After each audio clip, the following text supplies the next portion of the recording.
So if I had known so many people were coming, I would have actually written down some notes. But welcome. Good afternoon, and I hope you enjoyed the wine and a little bit of fellowship before we start. I appreciate your attendance to this event this afternoon. It's important, I think, to have an opportunity to reflect a little bit on where the university has been and where it's going. And I hope that these comments will generate some discussion that we can have as we go through the semester and the academic year. I want to begin by thanking and acknowledging the Board of Trustees. A number of them are here today. I want to thank him first, our chair, Louis Adkins. Louis, stand up. So I'm going to ask these people to stand up so you can see who they are. Louis is doing a great job. Chair of our Finance Committee, Mike Saxon, is here, and Mike's been a longtime supporter of the university. Chair of our Rules Committee, Brian Williams, is here. We have two really great student trustees, and our Luke Smith's been with us a year now. Luke, stand up so people can see you. And Nick Campana is here. Nick, stand up there. You may know that the Board of Trustees rules allow it to have two or sometimes three advisory trustees. This particular board has been incredibly fortunate over the past decade to have some really great advisory trustees, and we used to have a really good one. His name was David James. He was the superintendent of the Akron Public Schools. Y'all come on in, or get some wine first if you and David left, didn't talk to us about it, but he took off and went somewhere else, and now he's back. So we asked him to join the board again, and he's agreed to do it. This is a great advantage to us, and David's here. Stand up, Dave, thank you. I want to thank all of you. We have a great board here. It's hard work. Being a Board of Trustees member in the state of Ohio, it's volunteer work, takes a lot of time and attention, and you really have to love the institution, and we are lucky to have a group like that. I want to also express to all of you my sincere gratitude for the deep commitment that you demonstrate every day to our students, this university, this community. Clearly, the success that we've had in the past few years as we've navigated a pandemic and some serious legacy financial challenges, which I'll talk about briefly in a minute, is directly related to your work and, as importantly, your belief in the future of university. So thank you. Yeah, give yourselves a round of applause. When you're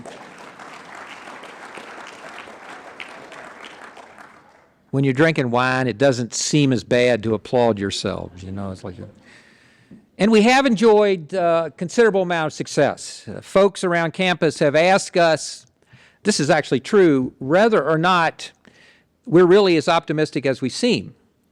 And at first, this seems like a strange question, but given the turmoil that we've experienced here over the last decade and the difficulties, I recognize that it may take some getting used to feel optimistic.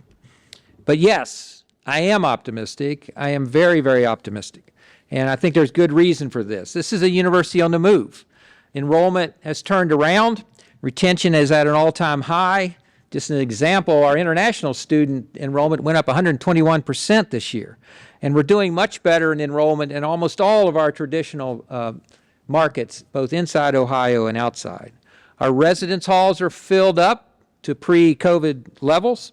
The future looks better as we stand here right now today, and I'm not looking at Steve McKellips because I don't want any other data but this. Applications are well ahead of this time last year.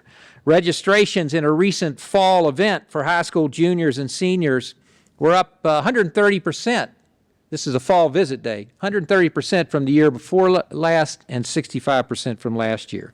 And I have to tell you, alumni enthusiasm around the country, and we see and talk to these people every day, is really, really high. Just recently, we sold out a Guardians event, a university-themed Guardians event in Cleveland, and I was told that they very rarely sell those out. But we had so many there that they had to make room.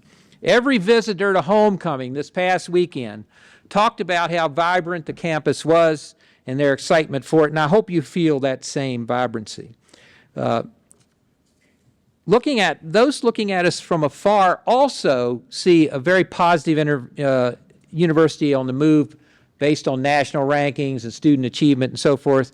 The University of Akron was recognized in October 2023 with a best value college in Ohio, and we're the third best value in Ohio, actually.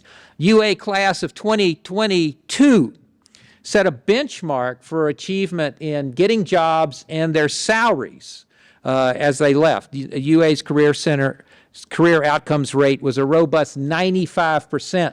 Starting salaries were $64,287 in last year over the $58,000 the year before. The University of Akron Bachelor of Arts in Psychology is ranked number 35 in the country in 2023 by the best accrediting colleges. And UA is one of only 2 universities in Ohio to have a program in the top 50. Akron School of Law was the first among Ohio's 6 public law universities for the highest pass rate in February 2023 Ohio bar exam for both first-time takers and all takers. UA School of Nursing, BSN program, is among the best in the nation as ranked by U.S. News & World Report in the 2023-24 Best Colleges ranking. This is one I really love. The University of Akron Trial Advocacy Program is ranked number 24th in the country by U.S. News & World Report. UA has the highest ranking in this category of any Ohio law school and is only second to Syracuse in the region in which we are in, which includes Michigan, Indiana, Kentucky, West Virginia, Western Pennsylvania, and Western New York. This is fantastic work, and we're very appreciative of this. And we continue to be a leader in polymers and plastics. We continue to be ranked number 1 in that area. Innovation in our academic programs continues to be a signature feature of this university. Think about the new programs we've established that provide more opportunities for students, shorten the time to get a degree, and save money of all kinds for students. New 3+3 programs that combine our Juris Doctorate degree with degrees in history, business administration, and economics. A 3+2 program involving our BA in health administration and the accelerated Bachelor of Nursing program. An accelerated 3+3 degree with the National University of Health Sciences. A cardiac sonography option with the Cleveland Clinic. A new Master's of Accountancy program. A new track in the BS of Respiratory Therapy. And a new online options in the Master's of Social Work and the Master of Arts and Curriculum Instruction. This is really good work, and our faculty and our staff are looking at a landscape that's changing and in some cases even reactivating programs that we now believe would be very important for this region. For example, our Masters of Science and Economics and our Masters of Public Health, where we're working very closely with collaborators to bring that program back. We have acknowledged the need for value-adding certificates in our traditional degree programs, and there are many more programs that we're working on now to bring to this region and to the state that serve the needs of the students in this region and state. I also want to congratulate our faculty for their continued commitment to research and discovery this year, as in every year. Nearly all of you include students in your research. You continue to publish and speak broadly about your work, and most of you involved in research receive funding for it from outside the university. And we continue to be a national leader in areas such as patent development and others. Nearly every alumni we talk to around the country remembers some experience, research experience usually, with a faculty member. That's what they remember about the university. It is a special thing about this place, and I congratulate all of you. Now, this all happens because we have exceptional faculty and staff working at every level of the university. Every day, no matter what the season, we come to a beautiful, well-groomed urban campus. We work with the support of a highly sophisticated technology and the people who understand it. We have access to professionals who know how to get business done. We work with a committed set of academic advisors who help students stay on track. We operate safely in this urban environment because we have a superb university police department. We have folks in our midst who can help us solve problems, build things, fix things, invent things, and anticipate things before they happen. We work with professionals who have made it their career to understand student needs and constraints and work with them to make education and life success possible. We work with a group of people who fan out every day across this country to engage alumni and friends and raise money for this university. We enjoy the services of experts in communicating and marketing our programs and our student services and our campus. We have experts on how to write and submit grant proposals and how to administer them when we get them, which we often do. We run 2 foundations for the sole purpose to support philanthropy and research at this university. We enjoy the services of health professionals, recreational professionals, lawyers, communications people, world-class coaches, counselors, partnership experts, museum keepers, writers, graphic designers, learning specialists, food service workers, purchasing experts, architects, engineers, just to name a few. And there are a few administrators on this campus that know what they're doing. Universities are collections of highly skilled professionals. They're committed to education. No matter what the job, every job on a campus like this is absolutely essential to learning and to discovery. And at the University of Akron, we're blessed to have some of the best people in the world, and I am deeply honored to work here with you on this mission. Thank you for that. Now let me, go ahead and give them another round of applause.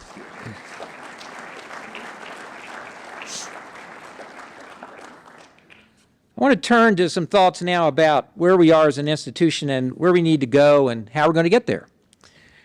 Optimism is something we deserve, and we must have it to continue.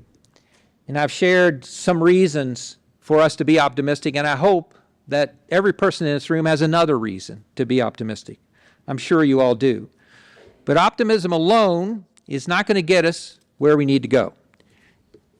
We are operating in an extremely competitive, dynamic market. This is environment. This is the most dynamic higher education market and environment I've ever seen in 30 years. It is an environment with strong, unprecedented external forces and rapid competitive deployments. Traditional university strategic plans are inefficient in this environment.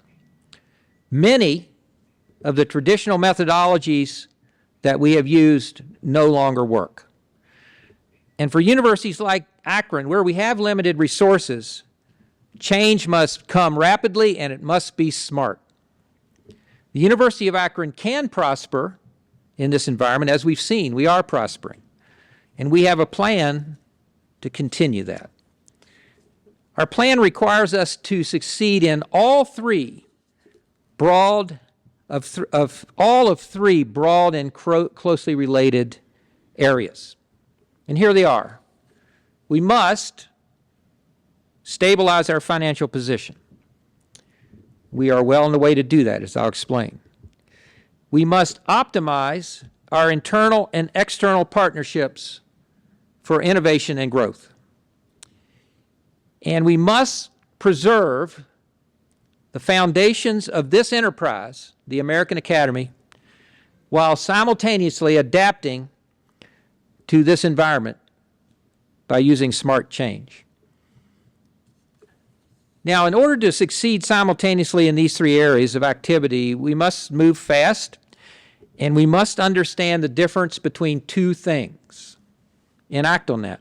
The first thing is things that represent the fundamental values of the enterprise. We must recognize the difference between that and those things that represent only long-standing practice. Fundamental values must be preserved. Long-standing practice must be continuously reevaluated. Now, let me expand a little bit on these opportunities and obligations of these three parts, starting with the financial position. First thing is, it's important to know that the University of Akron is not going anywhere. Indeed, as I'll describe, we are doing what it takes to secure the financial future of this institution and make it sustainable. And with your help, we'll continue to adjust our approaches and work to secure that future. I have no doubt this can be done. And I think I can speak for the board. They believe the same. I have met with all the university leadership groups, some of the academic units, various boards, alumni, and members of the community to explain in some detail our financial situation, our financial plans. To secure our financial position, we must do three things. These are obvious. We've got to reduce our debt. We've got to increase revenue by enrollment and innovative programming. And we've got to reduce and stabilize expenditures by making smart choices for growth. The board and I agree that the most important of these right now is to reduce the legacy debt.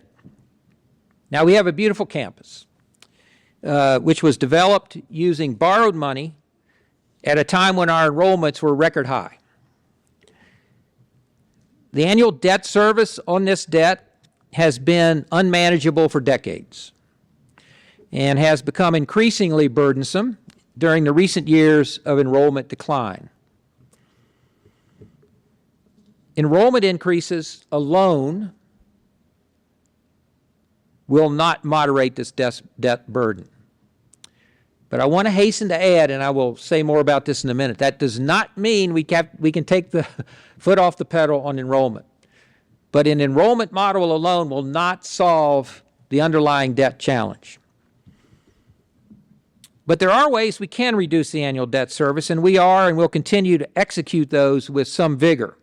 The strategy involves monetizing, that is, selling or leasing, those of our assets where part of the long-term value can be recovered immediately for use against the debt. The plan also includes strategic refinancing when appropriate. And recent change in parking is the first example of this kind of action. Moving to reduce the debt and the annual debt service is the job of the university board and the university leadership. It requires a very corporate approach and generally is not amenable to lengthy campus discussions.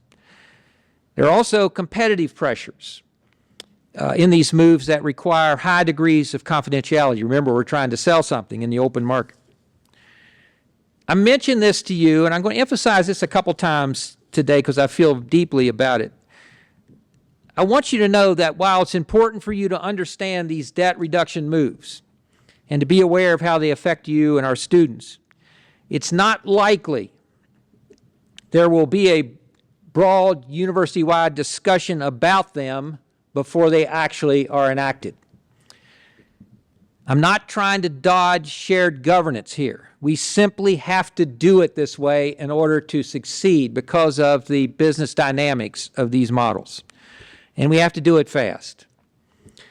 Now, with parking, and we'll do this as before, we will keep the shared governance leaders appraised of all the details as we proceed, under the assumption they won't talk about them widely, but also under the assumption that they will spot challenges that we might have with various constituent groups as we proceed and bring them to us, as they did with parking.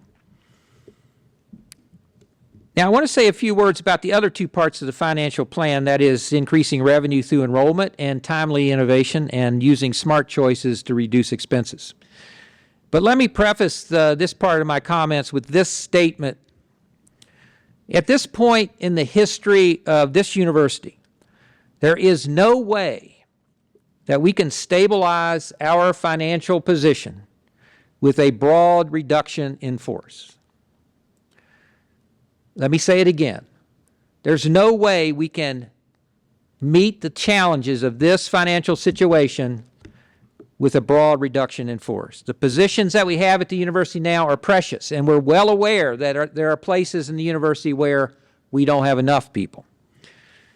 However, when positions become open through retirement or attrition, or in cases where a new position is authorized, we will not be using legacy practices to fill those positions.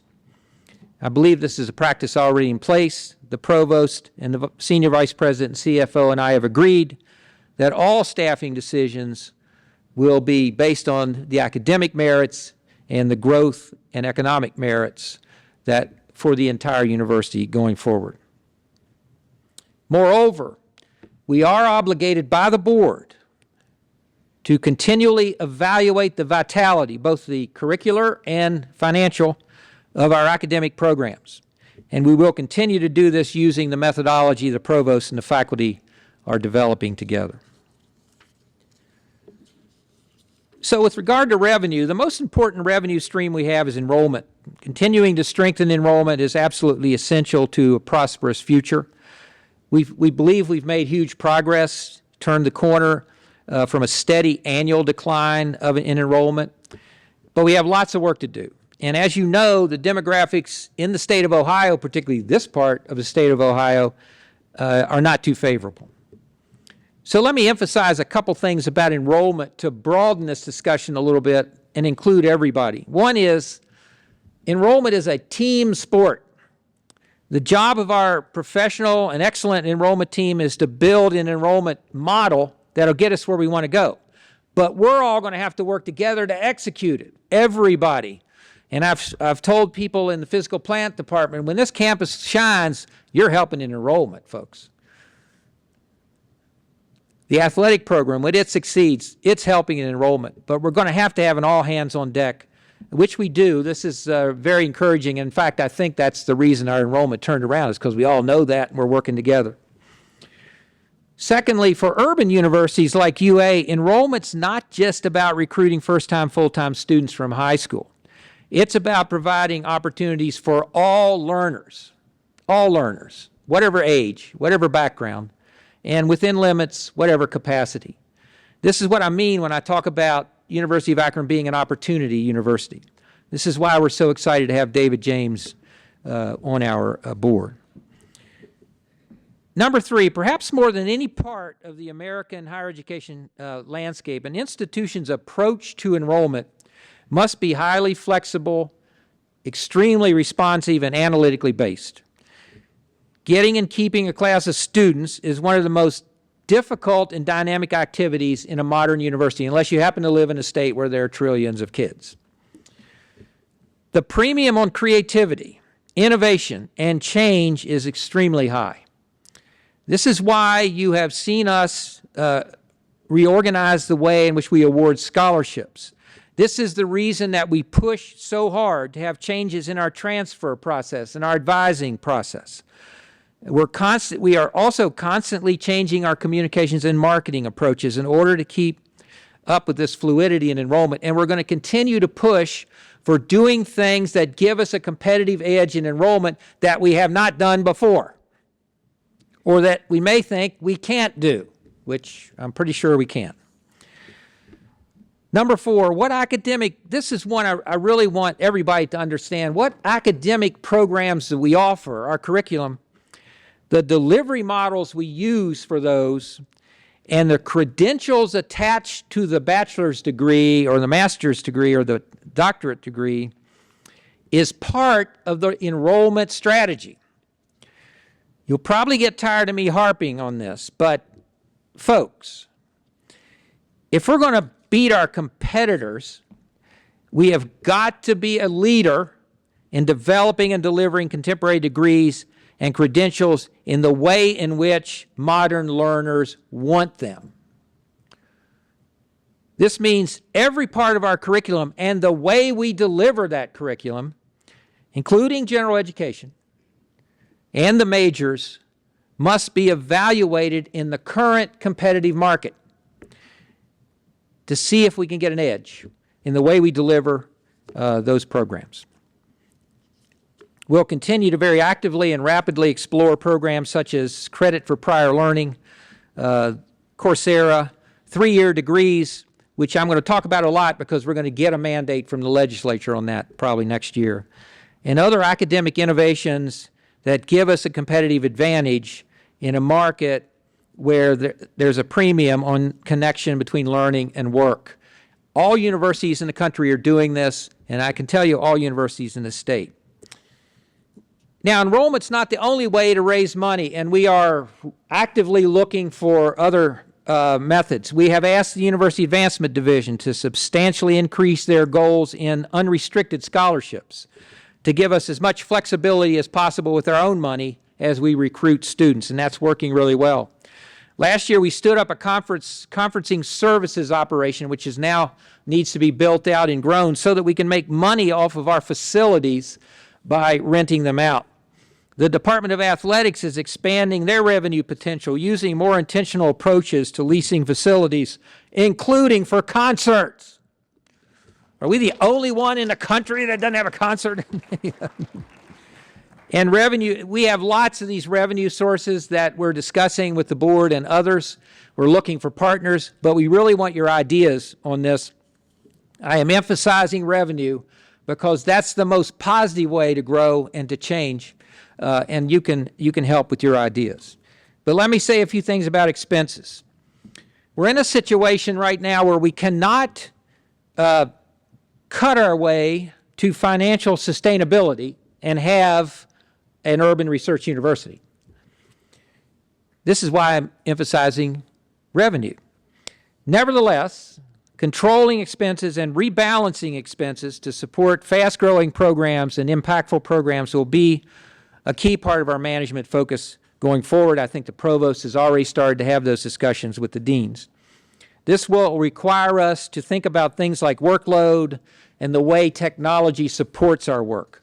And these are difficult discussions. We've got to have them, and we will have them within the shared governance system. We also have to think about other burdens on the operating budget, such as empty buildings and things like that. We have worked on this a lot. We're going to continue to work on it. We believe there's a footprint. We can reduce our footprint here and still have the facilities that we need. We're looking closely at our utilities and how we might leverage our heating and cooling system in partnerships to save us money. And we're asking leaders to watch their budgets more carefully than usual and to hold the line on spending where possible. Before moving on to the next topic, I want to pause here to reaffirm that none of what I've said here suggests anything less than a full commitment from me and our leadership team in effective shared governance. Indeed, given the situation and complexity of the challenges that we face, operating within an effective shared governance system is really the only choice we have to succeed. However, as the senior shared governance leaders here know, I have and will continue to insist that our shared governance system prevents both impulsive recklessness and frustrating stalemate. The quality of the consideration of change that we make has very little to do with how long it takes us to make the consideration. It has to do with the quality of the underlying question, the underlying analytics, and our determination to do what's best for the university. In the environment in which we live, we simply must move faster and smarter in order to prosper. Now, the provost has encouraged me to thank the Faculty Senate for their relatively rapid move on some of the things we did last year. You got to go faster than that, Provost. Let me turn to the next topic, partnerships. The prosperity of the University of Akron depends on our ability to build and execute unique and productive partnerships both within the university but also without. It's very important for us to become fully integrated everywhere we can. That is a sign of stability that will keep us financially sound.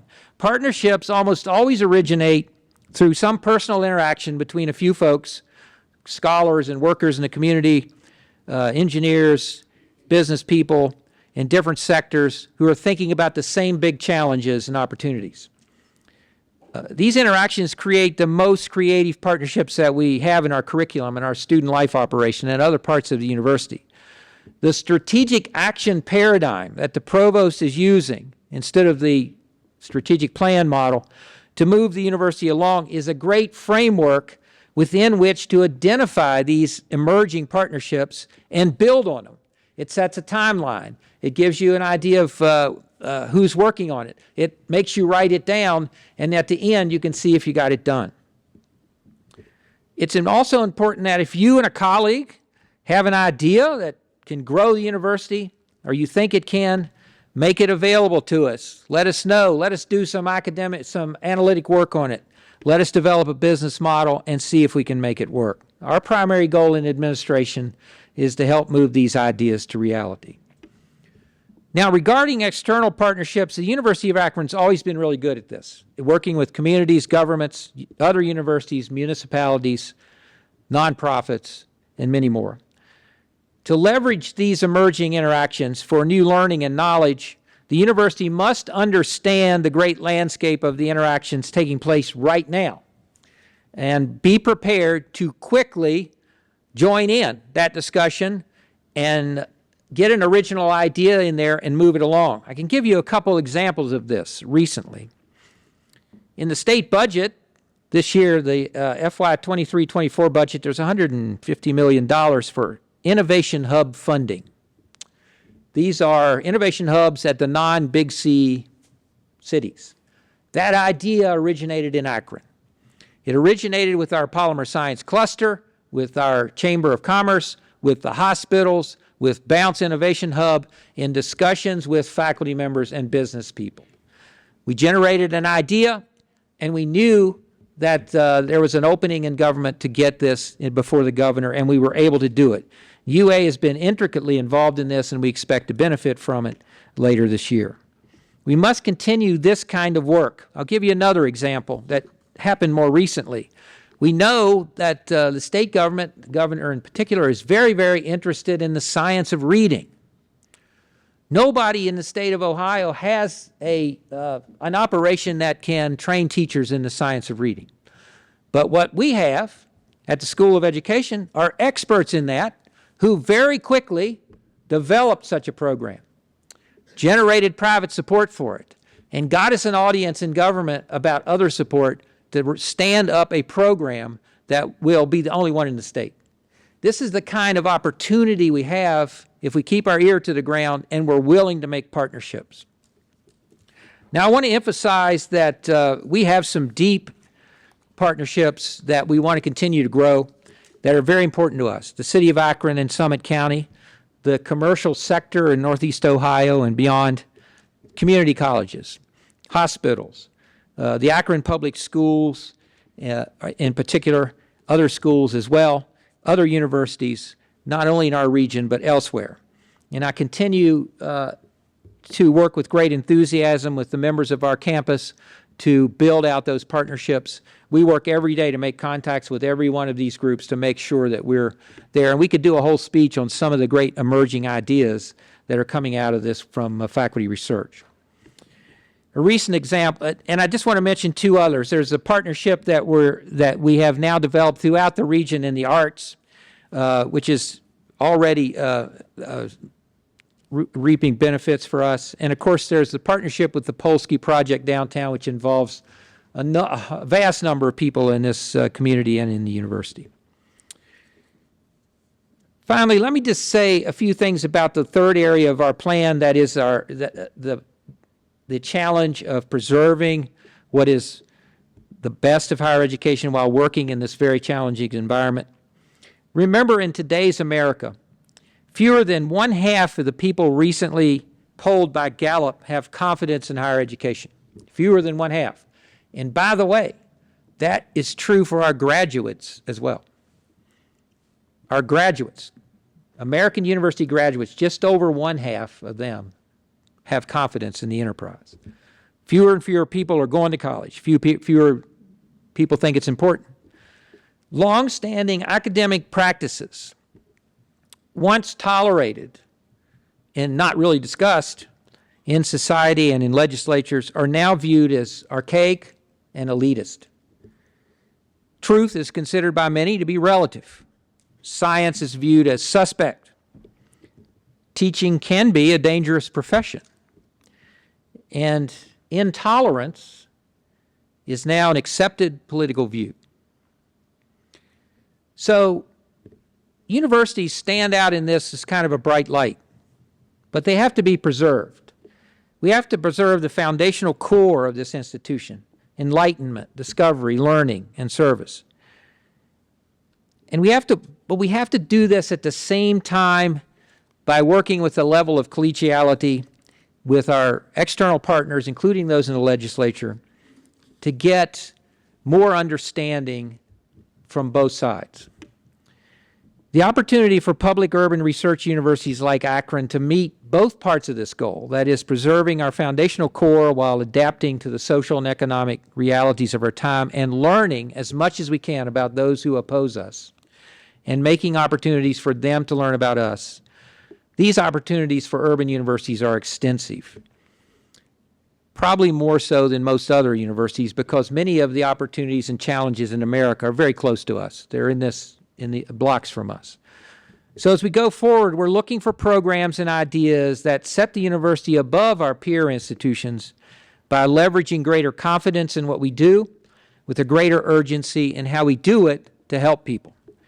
And I'll say that to you with some conviction: there's nothing I've seen, even though it's troubling in many ways, in the state legislature that keeps us from doing that. But it will be hard, and it will be different. We also have to get closer to our elected officials, and we've made the decision in my office to ramp up our efforts in Columbus and in Washington, D.C., to start building personal relationships with as many legislators and policymakers as we can, to teach them more about the University of Akron, about why universities are important, and about why what we do is exactly what everyone wants us to do. So you'll see less of us, and we'll see more of Columbus and D.C., and you'll see less of Matt Akers, his beard and motorcycle and all that other stuff. So let me just end by thanking you for your great commitment to this university.